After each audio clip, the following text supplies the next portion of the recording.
Oke, baik. Assalamualaikum warahmatullahi wabarakatuh. Salam sejahtera untuk kita semua.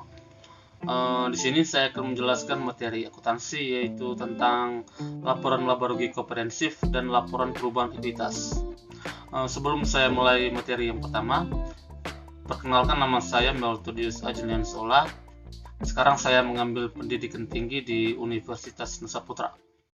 Teman, langsung saja kita mulai materi yang pertama, yaitu tentang laporan laba rugi komprehensif. Jadi, laporan laba rugi komprehensif ialah laporan yang mengukur keberhasilan kinerja perusahaan.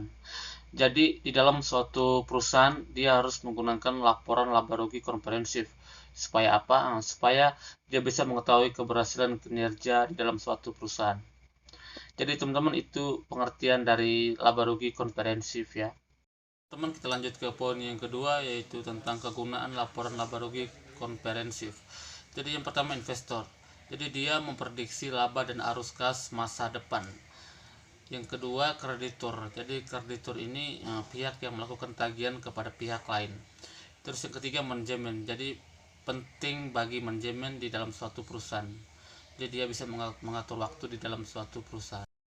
Yang berikut tentang keterbatasan laporan laba rugi dan komprehensif. Jadi yang pertama, keterbatasan. Jadi laba yang dilaporkan dipengaruhi metode akuntansi yang digunakan. Yang kedua, kualitas laba. Jadi dapat dipengaruhi oleh manajemen laba.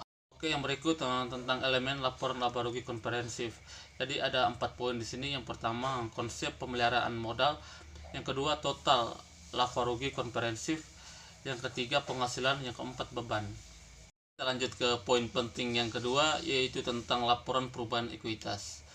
Jadi poin penting pertama, fungsi laporan perubahan ekuitas.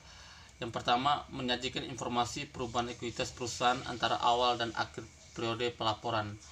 Yang kedua, mencerminkan naik turunnya aset neta perusahaan selama periode.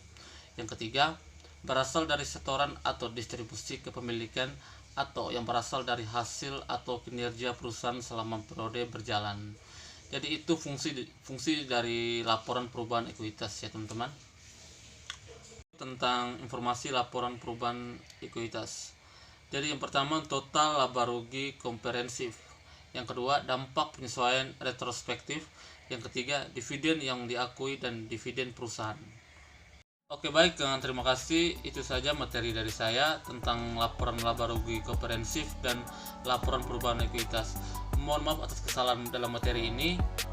Terima kasih atas waktunya. Assalamualaikum warahmatullahi wabarakatuh.